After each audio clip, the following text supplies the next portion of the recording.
नमस्कार। आज पौष शुक्ल चतुर्दशी शक 1934 प्रजासत्ताक दिन सादर करत आहोत ठाणे वार्ता। ठळक घडामोडी। भारताचा 64वा प्रजासत्ताक दिन उत्साहात साजरा।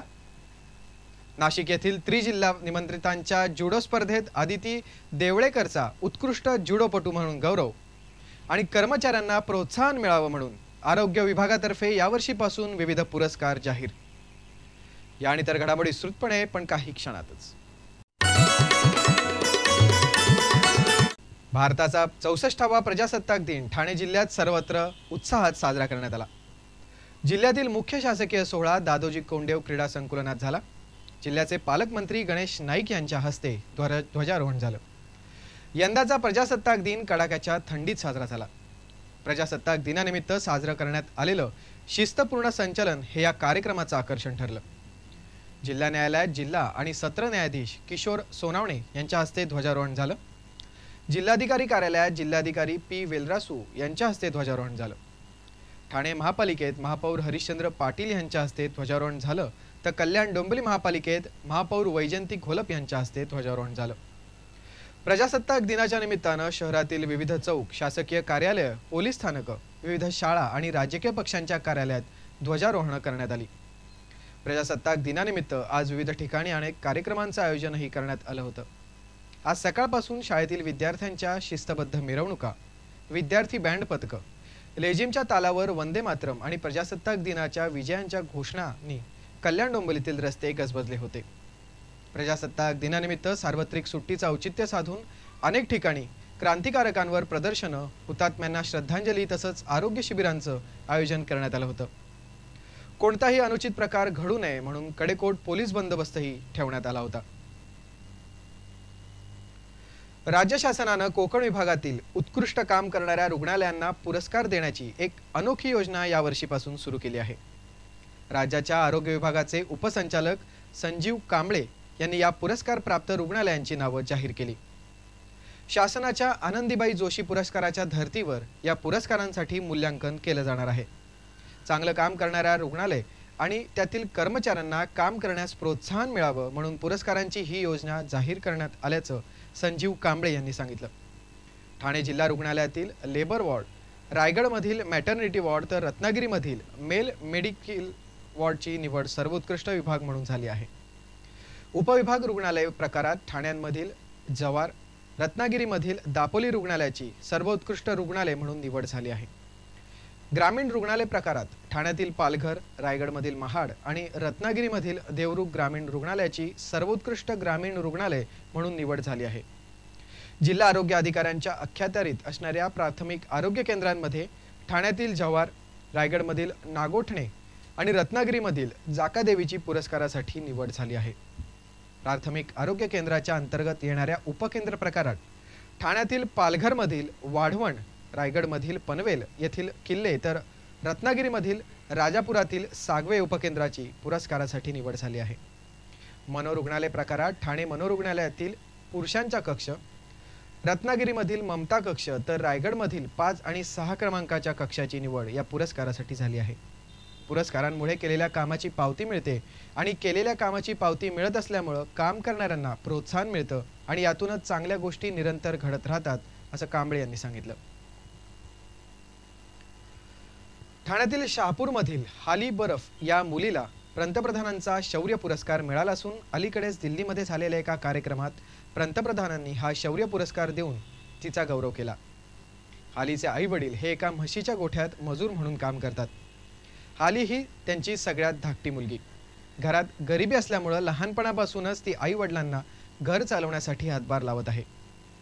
गेल्या वर्षी माहेरपणाला आलेल्या शकुंतला बोडगे या आपल्या मोठ्या बहिणीसह ती सरपण आणायला तानसा अभयारण्यात गेली होती। सरपण गोळा करत असतानाच अचानक आलेल्या बिबळ्यानं शकुंतलावर हल्ला केला। त्यावेळी बरोबर असलेल्या हालीनं प्रसंगावधान राखत जीवाच्या आकंतानं बिबळ्यावर दगडफेक केली आणि आरडाओरड करून बिबळ्याला पळवून लावण्याचा प्रयत्न केला।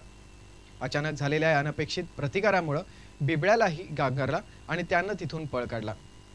हालीच्या या शौर्याची कथा ठाण्यातील शंकर आपटे यांनी दिल्ली दरबारापर्यंत पोहोचवण्यासाठी प्रयत्न केले आणि त्यामुळे महिला आणि बालकल्याण विभागातर्फे दिल्या जाणाऱ्या बाल शौर्य पुरस्कारासाठी हालीची निवड झाली।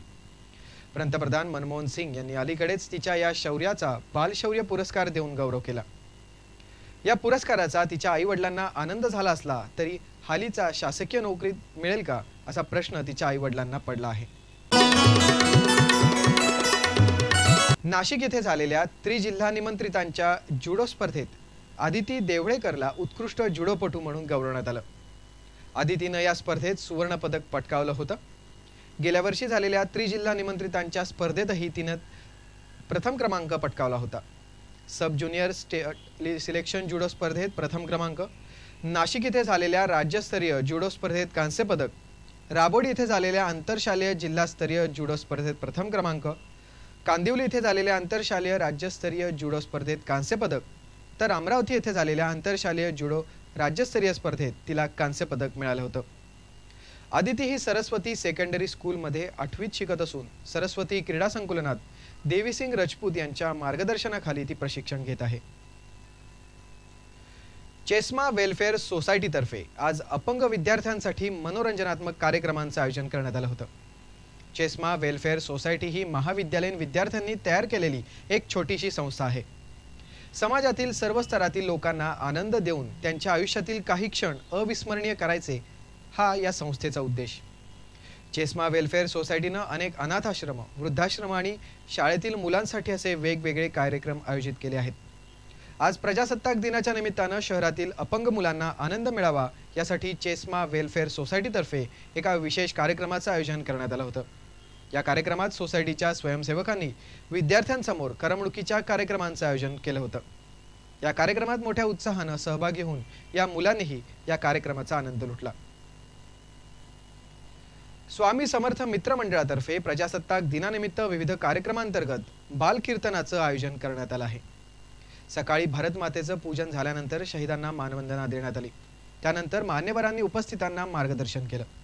तर संध्याकाळी हरिभक्त पारायण नम्रता महाराज कर्वे या साताऱ्यातील 9 वर्षीय बाल कीर्तनकाराचं कीर्तन आयोजित करण्यात आलं आहे।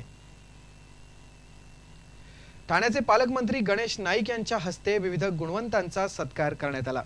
यामध्ये गुणवत्तापूर्वक सेवेकरता पोलीस पदक जाहीर झालेल्या 6 पोलीस अधिकारी कर्मचाऱ्यांचा तसंच उत्कृष्ट उद्योजकांचाही पालकमंत्र्यांच्या हस्ते खास गौरव करण्यात आला। यामध्ये ठाण्याचे अतिरिक्त पोलीस आयुक्त गुन्हे मिलिंद भांबरे, पोलीस उपायुक्त गुन्हे प्रवीण पवार, नौपाडा विभागाचे सहाय्यक पोलीस आयुक्त भगवान कांबळे, ठाणे नगर विभागाचे सहाय्यक पोलीस आयुक्त रमेश भुरेवार, गुन्हे शाखेचे सहाय्यक पोलीस निरीक्षक शशिकांत शिंदे आणि ठाणे नगर पोलीस ठाण्यातील वरिष्ठ पोलीस निरीक्षक माणिक पवार अशा 6 जणांचा गुणवत्तापूर्व सेवेबद्दल पोलीस पदक जाहीर झालेल्यांचा सत्कार करण्यात आला। विशेष म्हणजे अतिरिक्त पोलीस आयुक्त मिलिंद भांबरे आणि त्यांचे चालक शशिकांत शिंदे अशा दोघांना एकाच वेळी हे पुरस्कार मिळाले आहेत। यावेळी उपमुख्य समादेशक नागरी संरक्षण दलाचे रमेश मोरे यांचाही खास गौरव करण्यात आला।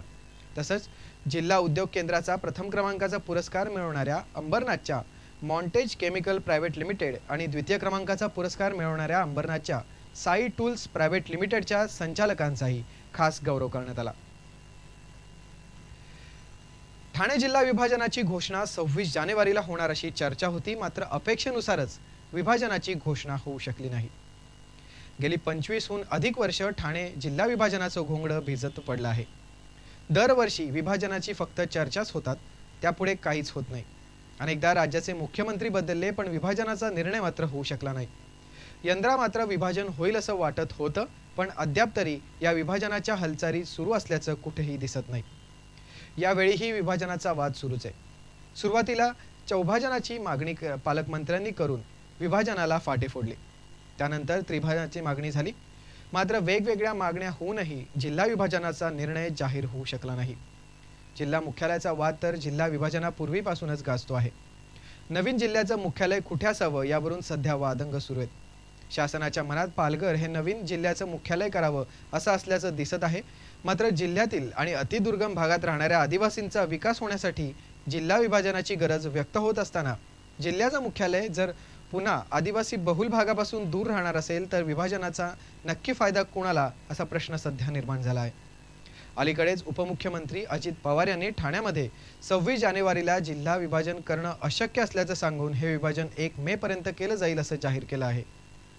जिल्ह्याचं विभाजनच होईल असंही त्यांनी स्पष्ट केल्यामुळे सध्या तरी चौभाजन त्रिभाजन हे मुद्दे मागे पडले आहेत।